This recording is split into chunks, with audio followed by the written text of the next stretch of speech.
Welcome to Office Hours. Today is February 10th, my mother's birthday. Happy birthday, Mom. Although she doesn't watch this. I don't hold her against her.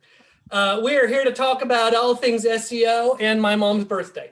So, hi, it's good to see everybody.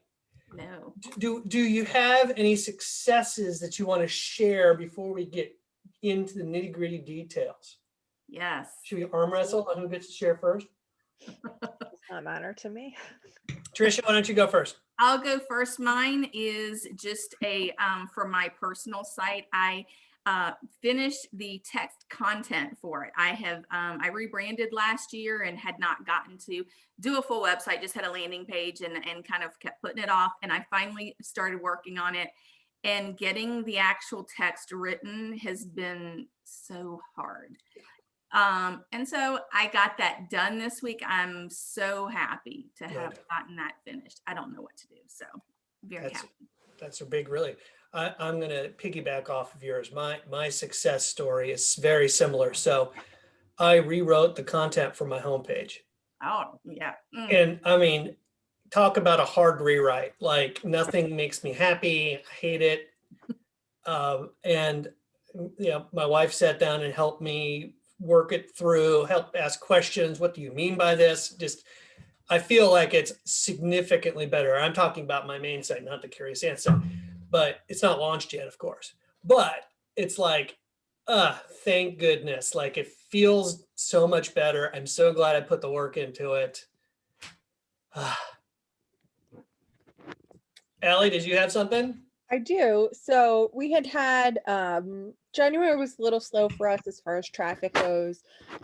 This past week, we had a pretty big uptick. We had 50 more visitors to our site, and our social referrals jumped from 11 to 37, which was great because that had been a little bit slow for us. Although that is going to roll into my question, which is, how can we kind of decipher what the contributing factor is, since what we did was immediately compared what we posted when we had 11 referrals versus what we posted when we had 37, and the type of content that we posted was almost identical down to the number of posts, the days, what kind, things like that. So we're kind of curious if it was just dumb luck, or if it has to do with the time of year, or it just so happened that despite the type of post being the same, the content on one was more, compelling than the other, and kind of just examining that a little bit. Okay. I think that's great news. Congratulations. I know you've been a little worried about that lately, and that's good to hear. I'm going to defer your question because we did have a question that gets submitted earlier. So Tricia's question through the submission form trumps all. Oh my goodness. Do you remember your question? Yes. So it is about like location pages. So I know that if you have like more than one location, you really should have like location pages, and that's really helps SEO for them to really decipher the two locations. And so my question is sort of that, what can you do to beef up so there's more content than just here's the name, address, phone number for this location? Because the way I typically do it, it's like you have your services, and then you have your contact and about, and then in your location pages.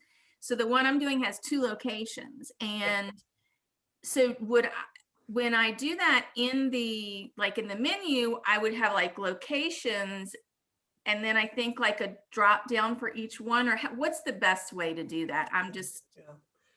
So I'm going to ask some other big picture questions before we weigh in, because this is really tricky. Yeah. Right. Because overall, let's just say we have one location. Mm-hmm. Let's say that location is Charlotte, North Carolina. Well, then we know all of our website, we need to make sure all of our website talks about how our services and products relate to Charlotte, North Carolina, so that we can be found for someone who offers these products and services in Charlotte, North Carolina. We have to mention that. Yeah. Google doesn't infer it very well. Mm-hmm. It's actually better than it used to, but it's still, we need to explicit. So when we add a second location, then what do? Do we unoptimize our site for one of the locations and put everything into 2 location pages? What do we do? Mhm. So we got to figure out strategically with the business what's going on. So the first question I want to know is, in the immediate future, meaning 6 months to a year, does this company plan on adding even more locations? No, so this one is not. Okay, they may in 5 years, Yeah. but for now, in the next immediate, like 6 to, like, it's not like they're doing an aggressive growth plan. Okay, good. Is there, I should say, are there services that they provide in one location that they do not provide in another location? No. So it's basically the same thing. Yes. Okay. And so for this one, yes, they provide the same. And so I do want, though, however, when after you answer this, to go back and tell me then if they're not the same, how it would be addressed. Okay, That's okay. okay. We'll put a pin in that. Yeah. Will you make a Post-it note to remind us to return to Yes. that? Okay, so then is there one location that is strategically more important to the business? That could be they open the second location because maybe they're pivoting and they've decided it's a better opportunity than their old location, meaning the new location is more important than the old location. Is the old location where the money is and they just want to get up in a little bit of visibility at the new location, meaning the focus is on the old location? Or do they not want to make the distinction? They want to equally promote both locations. You might not know the answer to this. I don't know, but let me see. We can infer for the yeah. exercise, Or or we can just say they're both equal. Okay, yeah, I would say that they're both equal. I know on this case, one of them, like 3 years ago, they basically bought out another business, and then that's their, and they are, and I don't know if this is a part of it, they are in the same metro Atlanta area. One is Sure. like a downtown and the other is outside the perimeter. Okay, so yeah, so they're and so I'm a little bit familiar with Atlanta, having driven through, which makes me inherently an expert. Yes. So okay, let me think if there's any other things we want to consider. I probably will, as we talk about this, probably figure out other questions. But so if there was one that was more important than the other strategically, let's say they're making all their money at one, but they want to start to promote. So they don't want to hurt the money they're making at one, but they want to start promoting the other. If that were the case, I would keep the entire site optimized for the original location and build a page about the new location. And we can talk about how to optimize that page. Okay. Or vice versa. If the new location is more important because they just sunk a bunch of money into it and the old location is just doing really well and they feel that they can take the foot off the gas a little bit, then I'd flip it and I'd re-optimize the site for the new location and have a location specific page for the old location. Okay. But if they're both the same, it is a challenge, because we remember part of the directions in the game plan are we do a keyword research universe and we kind of figure out all the potential keywords, and then we go and we assign pages to have focus for topics. Mhm. That's what we call the blueprint. We're going through and saying, okay, this page is focusing on this topic. This page focuses on that topic. We don't have a page for this topic yet, so we're going to create this page later.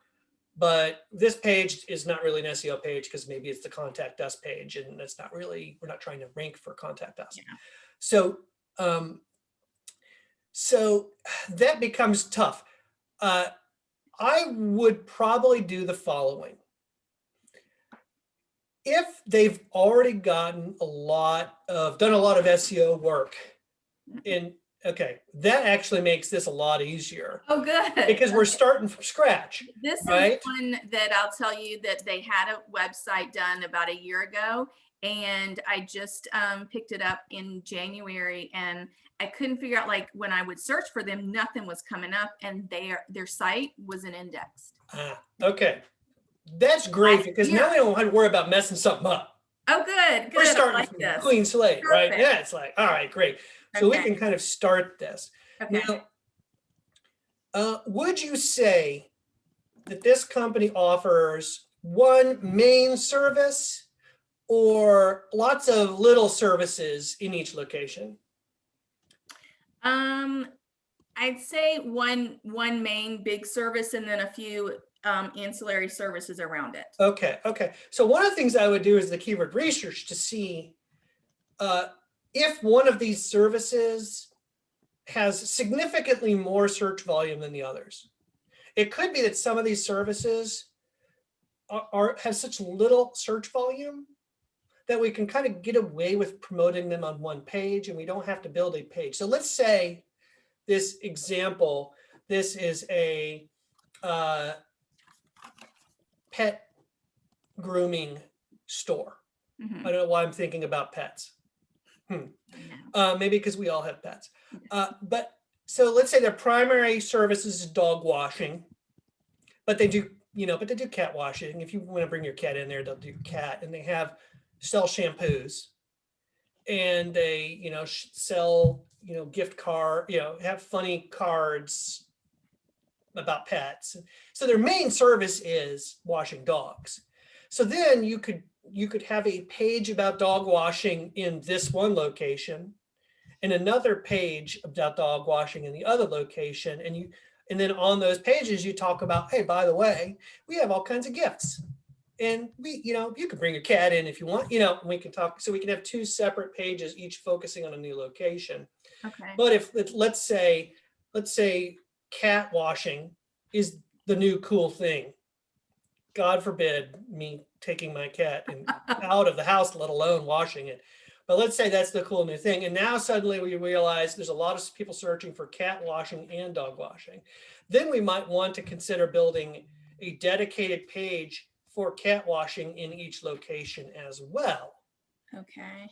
But we don't want to fall for the old school SEO tactic where we're going to literally build a page on every single service and every single, we don't have to go that far, but the keyword research is going to kind of tell us if one of these services is a emerging like significant volume one and the other ones are a little or like too competitive, like pet gifts would be like so competitive. It wouldn't even be worth building a page for that on a small business because you're not going to compete with Amazon. But it would be a nice add to the page to say, oh, by the way, we're not just a pet washing place. We have all kinds of gifts too. So come in while your pet's drying, you can look at the gifts, right? So that we're not focusing on that as a topic, but so you see how we're approaching the problem? We're letting the keyword research determine what the main topic is and helping that determine whether we need to build additional pages for that location based on whether there's a significant difference in the topics and a significant search volume. So for instance, dog washing might be what we identify as the main topic. And wash a dog, wash your pet, wash, pet cleaning services. Those are all the same thing. We don't have to build a page for each of those services. They're all the same idea. Right? Yeah. Keyword research is going to help us identify all the same topics and say, this is the many ways someone refers to the same topic. And we're going to build a page for the topic, not a page for each keyword. Yes. Okay. Right? That's old school SEO where we used to build a page for lawyer, attorney, law firm, lawsuit. Like, no, we don't do that anymore. Okay. So letting the keyword research be your guide. Now, when it comes to the different locations inside Atlanta and outside the Beltway, maybe, what we have to do when we do keyword research is we realize that small locations won't show up in the keyword research tool with search volume. So we do keyword research on the topic and we forget about geography at the beginning, right? And so we're just trying to understand how people are looking for what we have to offer. Once we know the main product or service that they offer, we decide, okay, great. Now we know we're going to have two pages, one for dog washing in Atlanta and one for dog washing in the Beltway. And we're talking about the location set. Okay. So that's the first step. So I guess my question, so like if we're saying dog wash, so it would be, dog washing in Atlanta and dog washing in Alpharetta. Sure. So, and so I need to have a separate page for each of those. That would be, there would be a, yes, I would recommend that. So I guess my question is like, how much different content? Because I mean, like, that's, how do I differentiate? I mean, other than the address. So that's the right question. And it's good that you're even asking that question, because so many times people will just put the same content and replace Alpharetta and Atlanta. Mhm. And that Google's smarter than that. You know, take some time. So then we can talk about, so first of all, let's talk about the geography names. Mhm. Atlanta, maybe Atlanta has a very specific border. Like this is Atlanta and now we're in Alpharetta, right? But I would suggest that maybe when people even in Atlanta search for Atlanta, they might search for Atlanta, not Atlanta, Well, yeah. right? So Yeah. you might want to say something to the effect of maybe like, for instance, in Charlotte, we don't call downtown downtown, we call it uptown because we're snooty. Okay. So if this were Charlotte, I might say dog washing in uptown Charlotte Uh-huh. and dog washing in Ballantyne. Okay, yeah, so like the downtown, we call it the downtown Atlanta location. There you go. Yeah. So you get the best of both worlds. You're mentioning Atlanta, so you know which downtown it is, but you're also clarifying to your users, hey, we're not talking about Atlanta. We're talking about downtown. Yeah. So your users Downtown, benefit not from, uptown, we're not snooty like that. yeah, no, you're not like Charlotte. You're such a snooty. Yeah. Technically, Charlotte's is higher altitude in the downtown area. That's why we call it uptown. It's higher. It's not about snootiness like those Atlanta people. Hey. It's really about the, anyway. So so you're seeing what we're doing here. We want to make sure we because frankly, if they were to rank for dog washing in Atlanta, and someone was in, I don't know my geography, Peachtree. Yeah. And they might be like, oh, hell no, I'm not going downtown. Yeah. I don't know if that's the case. Well, I mean, like, yeah. So yeah. So it's not helpful to rank for dog washing in Atlanta when that could mean way. I mean, gosh, it takes you 3 hours just to drive through Atlanta. Exactly. I'm not driving. Yeah. I'm not driving that traffic. Yeah. So even like from Buckhead to downtown, there some people, it depends on what it is, they're not going to go. Okay. Yeah. So the more specific. So then now that we have the keyword that we've determined the keyword that we want to rank for, we've got a limited geography. Okay. Now we just have to kind of ask some basic questions about our service and our geography. Like, what are some demographics that make people in Alpharetta different than people in the downtown Atlanta area? Is downtown Atlanta more hipster? In Alpharetta, most suburban? Are people in downtown have smaller dogs and people in Alpharetta have larger dogs? These kinds of questions will allow you to kind of build out. So for instance, if Alpharetta, I don't know Alpharetta, but let's say Alpharetta is on the extreme suburbs and it's just recently going. So then people, maybe they have bigger dogs because there's more space. They have bigger yards, and where downtown might be an apartment or a townhouse. Yeah. So you have bigger dog pictures. You talk about some of the challenges of, you don't have the facilities to watch your big dog. That's what ours is for. Come on in. We love your big dog, right? Okay. And you could almost do the opposite with the Atlanta. Hey, you know what? We know that you just don't want to get your townhouse, your condo all full of wet dog. Bring them on down here. Next door, there's a brewery, have a beer, whatever, Yeah. Okay. So as you kind of ask these questions, some significant differences are going to come up because on each of these pages, we're going to want 800 plus words. We don't just want to say, hey, our dog washing's in Alpharetta. We got the best. That's where I'm dog washing. Yeah. So wash your dog in Atlanta or in Alpharetta. That's not content. That's baloney. Well, yeah, I know. So expanding, and then part of the keyword research process, you're going to come up with questions, right? questions about your topic, like how much does dog washing cost? How often do you wash your dog? Well, some of these questions, some of these questions might be location specific. Mhm. So like maybe it's more expensive in the downtown area than Alpharetta. I don't know. But the point is that as you're relating these questions, not just to your service, but to your location, you're going to have to inherently talk about your location. So the keyword research process not just identifies the main keyword focus on, it helps you identify like cursory topics, Okay. other ideas about which you should write, and you should make those headlines, Mhm. relate those in each to the location. You know, maybe one location has 10 spots and one location has 4 spots to wash your dogs, right?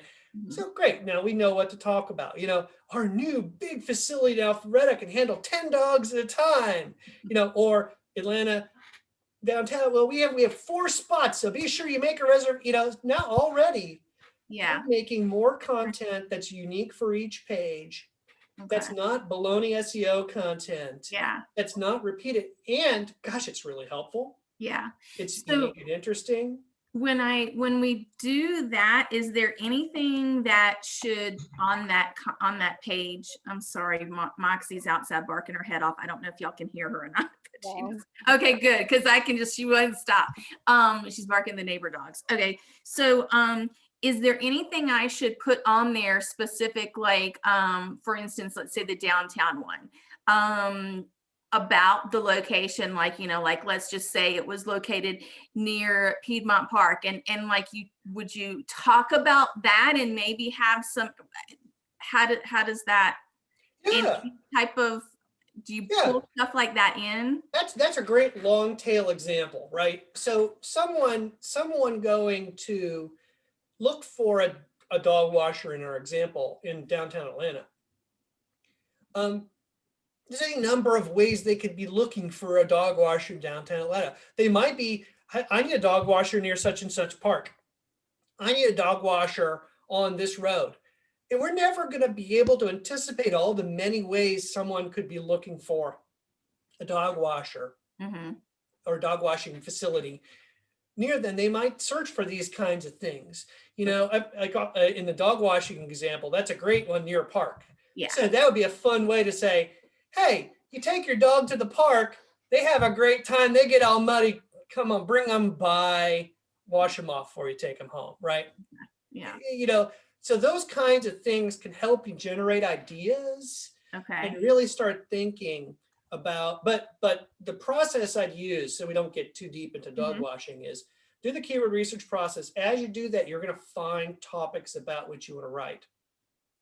And then those topics, the interrogatives, the who, what, where, when, why, can, should, does, is, were, questions, topics.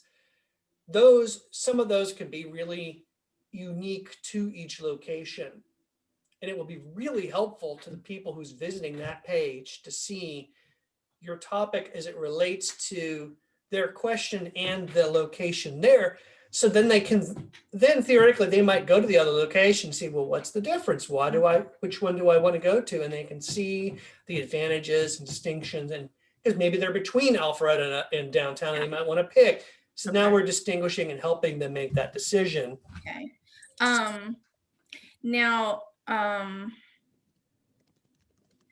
so like, let's say you've got your, let's say, dog walking downtown Atlanta. And so would I put that on there, downtown Atlanta? I wouldn't just put Atlanta, I'd say downtown Atlanta. I would recommend that. For instance, you might have your homepage optimized for your main topic, Atlanta, and then have locations downtown in Alpharetta, so that the homepage from a long-term perspective might start showing up for someone who's looking for the metropolitan area, and then they can self-select. Oh, I'm in Peachtree, that's Alpharetta. I not really for me. Okay. They're self-selecting. Unfortunately, but the fact is, ranking for anything Atlanta is going to be super competitive. So we're putting the most powerful page on our site, the homepage, for the most competitive term, which is always a good SEO practice. And then we're building these interior landing page for locations Okay. which can So- benefit from the homepage, because the homepage will probably link to them, because the homepage will probably say, visit one of our 2 locations in Alpharetta or downtown. Okay. Now, so when I do that, so, and I'm more thinking like when I'm doing my menu across the top. So typically I'll do like, it would be like, let's say it'd be dog walking, and then below it would have like Atlanta and Alpharetta. And a lot of times people will click on that like dog walking and expect it to take them to a page. And so do I do a third page that, how do you, am I making sense? For another service So, besides, no, so like, so in your menu bar across the top, you have dog walking. Yeah. And when you click on that, it says downtown Atlanta dog walking and Alpharetta dog walking. Or okay, whatever. sure.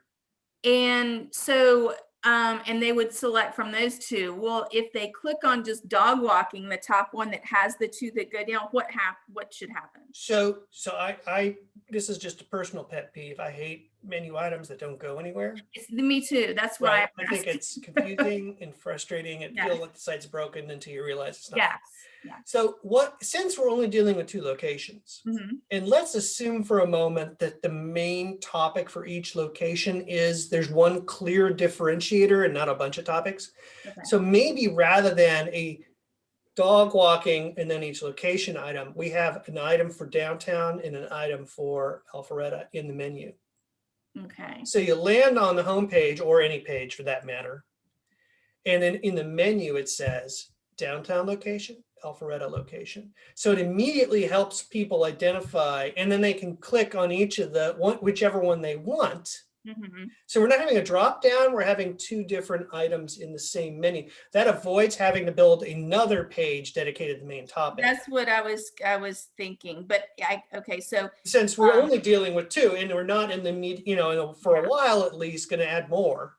okay. So, but now like if let's say I had like maybe 5 or 6 different around, and I did that, I would want to do a main one, and then maybe just talk about, we've got 6 locations that click here, and talk a little bit about each one, but then click here is that how that would work? Yeah, and in that case, I would almost, maybe it's all the location page, and its sole purpose is to talk about all the locations we have to offer. Okay. And maybe we're not even doing SEO on that page. That page just exists for pure navigation. Yeah. Okay. Right? Okay. Yeah. Or if you knew that these people were going to be building more locations soon, then you go ahead and build a location page that adds So- your navigation.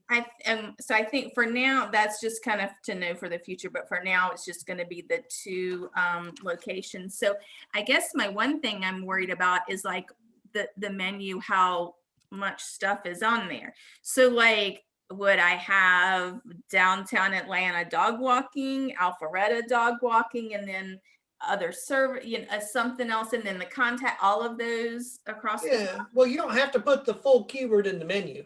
Okay, so okay. Right, you could just do like the website is clear about the topic, dog Yeah. walking, dog Okay. washing. So then the menu becomes very helpful to instantly identify where. Okay, so I can just Downtown. say downtown Atlanta, and then I can just say, You could probably just say downtown, yeah. right? Because people are going to know, oh, it's downtown Atlanta. That's not downtown Charlotte, because this is an Atlanta company, right? So you don't have to. And in the case of Alpharetta, that is kind of a mouthful.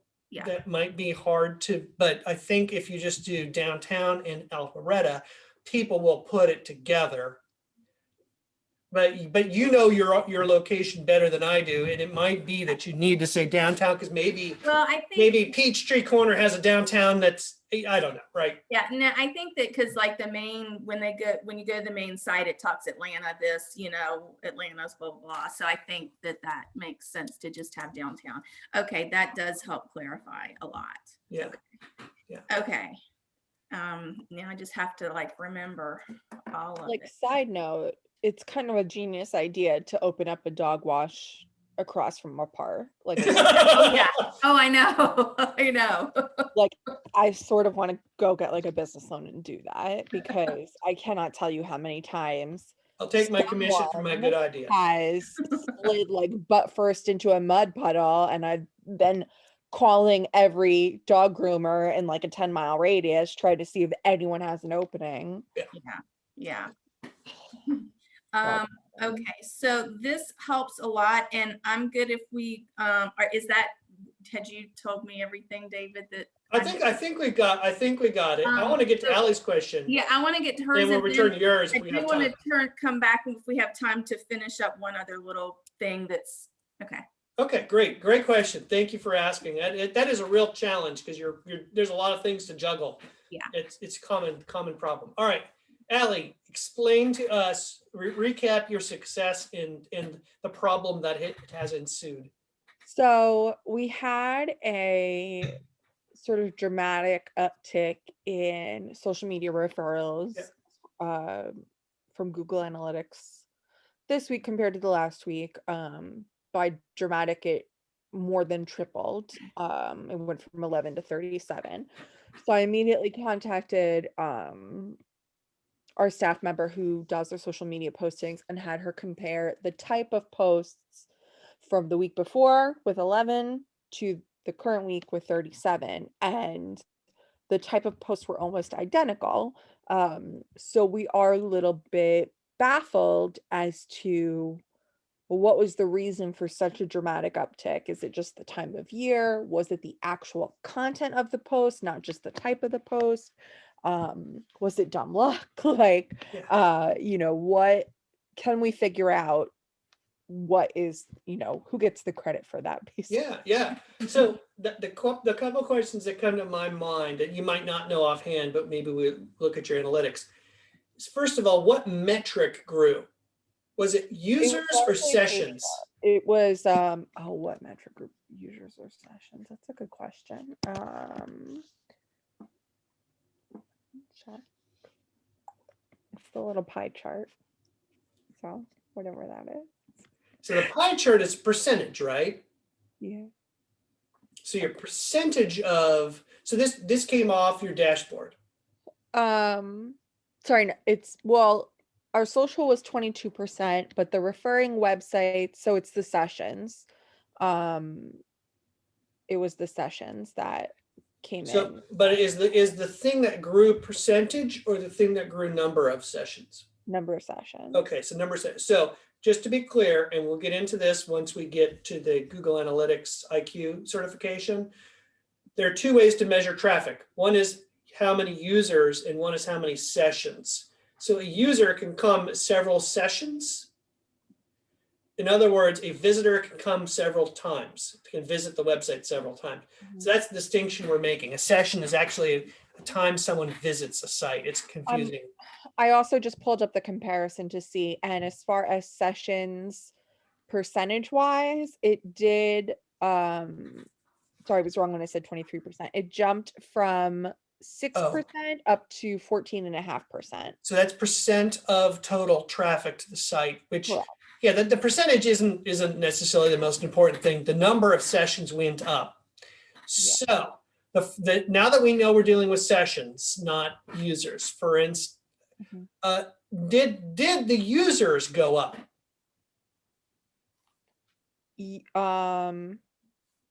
I don't know. Where do I find that? So the way it typically looks in Google Analytics is you'll have the source of traffic, users, new users, sessions. I only have because I'm looking at like our dashboard. Okay, so you're looking at the dashboard. Okay, so here, rather than look at the dashboard, go within Analytics, go to Acquisition. Okay. And then go to, I think it's all or default. All traffic? All traffic, and then go to default channels. Okay. And you should see one that says organic and social, maybe email. Okay. Okay. So now you see session, you first probably is users. The second column is new users. The third column is sessions. Have users gone up and sessions? Yes. Okay, about proportionally. They're not going to be the same number. Correct. Okay. Yeah. So what that tells us, Because one of the things sometimes happens is the sessions will go up, but what happens is one user will visit a page several times. The sessions will go up, but it's because one person Yeah. has visited. Like, let's say it was really good and they go back to read it again and again and again. Okay, so that tells us is that something did go really right last week. So now I would do is I would click on the social default channel. And it should show you the source, meaning the which social media channel sent more traffic. Yeah, it was predominantly Facebook. Yeah, that's pretty typical. So then I would, at the top of that table, there's a little ability to change it from source to something else. And if you click on the landing page is what I'm looking for. Okay, I'm just going to share my screen because. Yeah, let me allow you to share your screen. Please. No, that's not right. Now you can share your screen.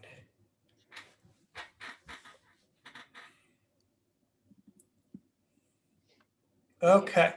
So before we do anything else, hold on a second. Scroll up to the very top. And okay, so this is February 1st through 7th. So okay, so we are corresponding to basically last week. And we're doing only US visitors. Okay, good.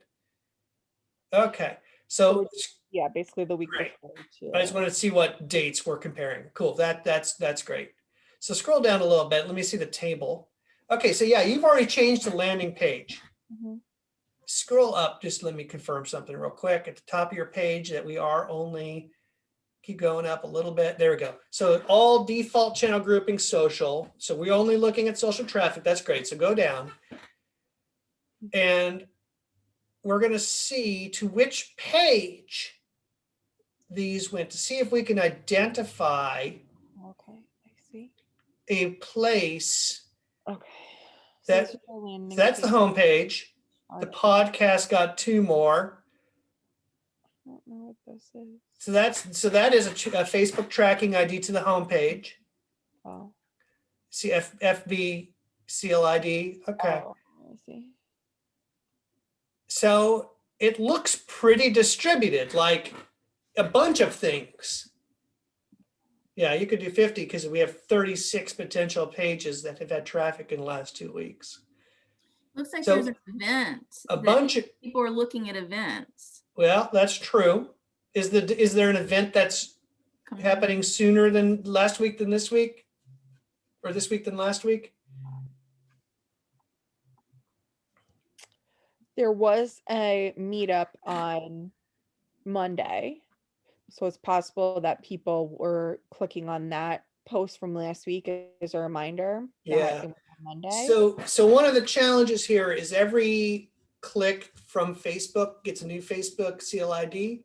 Mm-hmm. So it could be that these are, it's hard to distinguish the page because we're all including this Facebook ID, right? Mm-hmm. So it looks like so what I was trying to find is if there was, for instance, one piece of content that was shared that really got a lot of interest over the last week. Really not. It's like one here, one there. So let's try something. Go close to the top, and let me see. The top of the table, so we can see the landing pages. And scroll down just a little bit more. I want to see a little bit more, please. So these are all homepage visits because it's just but a different, okay. Hold on a second. Okay, great. So scroll up to the top of the table, and on the right side, at the top of the table is a search. At the top, okay, there's a search. There's a search bar. Type events, just the word events, and hit search. Okay, so here's 8 visitors to the event page between last week and this week. Mm-hmm. Try, rather than the word events, try the word sleep. Because I noticed that was in another post. another 8 to sleep. So that's 16 visitors between the sleep page and the events page that you didn't have the previous week. Right.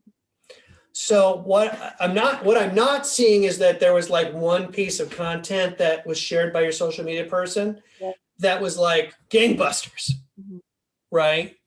But it does look like Those were two biggies. a couple were really, at least a couple were really good. And at this point, I just almost conclude, well, looks like you had a good week. You know, Yeah. I wish there were some standout, like if it only traffic to the events page, then you could say, everybody came to our events page to sign up because of this. That's why there's an increased traffic. But the good news is it's not just the event, right? Mm-hmm. Does your social media person track the number of followers on their Facebook page? Yes. I'd be curious to know if somehow you picked up a bunch more followers week to week. That may be. And the events might be because we shared our newsletter this past week. And so that has more than just the one meetup on it. It shows like all the events. The sleep, Well, but remember that traffic was limited to Facebook, not your yeah. email newsletter. No, we share the newsletter on Facebook also. Okay. And then I'm trying to see, I know we posted a new sleep blog. We have like a sleep series. And that blog went up the 12th, but what day did she post about it is the question. It doesn't look like it was this past week, which is interesting. But that could also be credited back to the newsletter again, because so when we share our newsletter, it has basically like everything that happened that month. So it shows our webinars, our blogs, including the sleep blog. It shows the events that are coming up. And now that I'm looking at it, there was a social skills group posting, which is probably where a good chunk of those came Well, from. using the same method, you should be able to find that. Yeah. But something was shared, and it may be because it's all these links. Maybe it was the newsletter. Now, theoretically, in the future, you might be able to track links from the email newsletter as you post it by using the Google UTM builder. Yeah, it sounds scary, but it will help you to send data into Google Analytics you can then add information to the URL. And so when someone clicks off your newsletter, it sends into Analytics, hey, it overrides the default Google Analytics. So you could say this came from the newsletter from Facebook posted on this date. Yeah. So you can see this is what our newsletter looks like. So when you click on the post, this is what pops up and everything is linked. So the sleep series, our events, the blog, like everything like that. Is it a PDF like this that they're clicking on? Yeah. That's not what this is, because those are all Facebook referral IDs.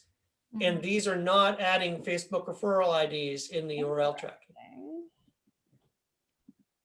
So this is straight off of Facebook.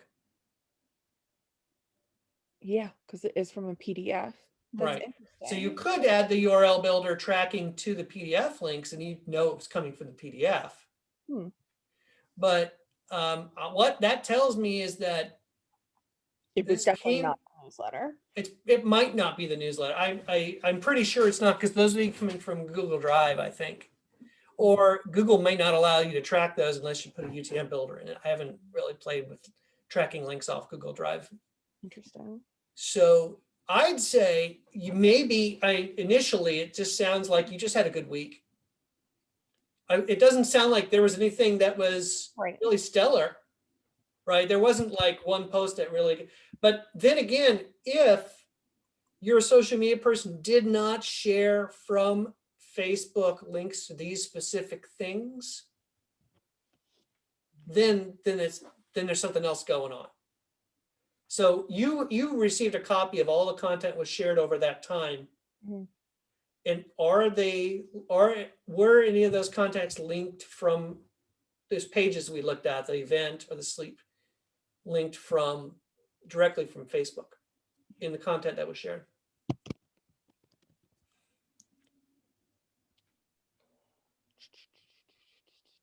So for instance, when we looked at the sleep, it said it was all on one particular day, right? All 8 was on one day. So that suggests to me that that sleep article was shared on that day on Facebook.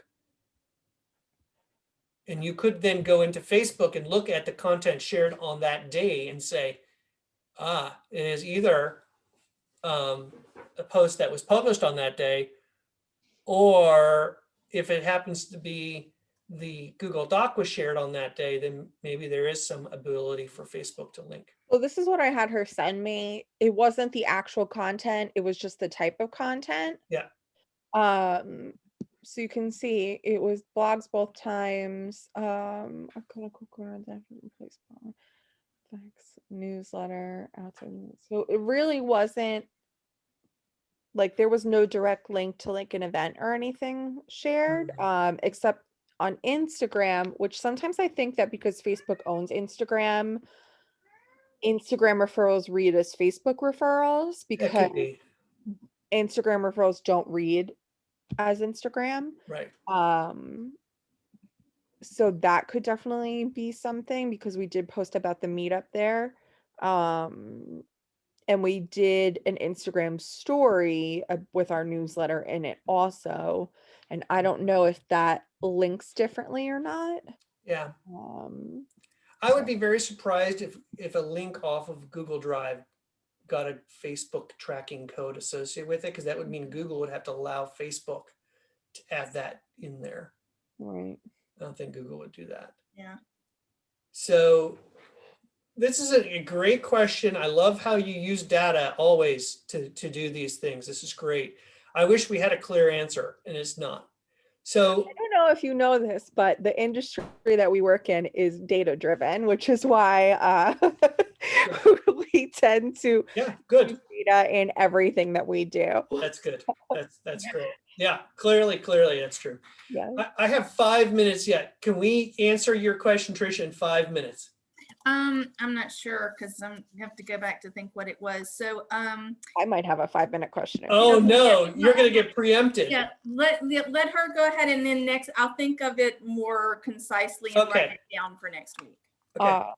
Last week I got an email from Google Workspace about a spike in user reported spam to inform me of an unusually high volume of messages from a sender that had been marked as spam. And it showed one of our staff members reported 22 messages as spam, and it was only to this one person. And I cannot figure out for the life of me if this is something I need to be concerned about or not. I can't figure out if there's a way to see what was reported, because all I see is that it was reported by this one employee.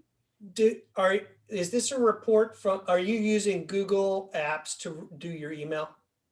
Because Google G Suite is now Google Workspace. There you go. I just was, Thank you. So that's you use G Suite for your email, right? Right. So that's what hits her email. That's our question for Google Workspace. I can't answer that. Maybe Tricia has some experience in it. I don't, but I will tell you that they are responsive as far, whenever I've had questions, they have been very helpful on the chat. So I would get that email and maybe chat with them and see, I'm wondering if maybe she because it's sounding like, is it saying that her user reported them, not that she would? Okay, so it's almost like she's reporting a lot of spam from the company. Is that what it's almost saying? Is she being reported as spam, or is she reporting spam? The way I'm reading it is that she reported spam 22 times, which would be extremely unusual because we don't get spam because we Yeah. don't really, our emails, it's not like anybody's signing up for anything with our work email. Like I've been working here since, I don't know, like April, and I don't think I have ever gotten a spam Yeah. email on this Yeah. account. Yeah, I I would would go there. reach out to, there's the help thing, Mhm. and there's a way to chat, and I would just say, we received this report and we're trying to figure out where, if we have an issue, help us get to it. They're Yeah, very helpful. It might take a little while for them to get to it. I mean, to go through the answering, but I've had a lot of help with them. Okay, Good idea. good. Thank you. That's good. Good tip. Thank you. Mhm. So Lavanya, we hope you didn't have any questions. You sat there silently all day. No, I don't have any questions. Okay. Well, it's good to see everybody. And Yes. it's good to see Lavanya's black box there, even if she's not sharing her face. But I hope you all take care. We'll get to your Yep. question next week, Tricia. Yes, I'll put it in. I'll That write it sounds up. awesome. Thank you. Take care. Thank you. Bye, Bye. everyone. Bye. Bye-bye.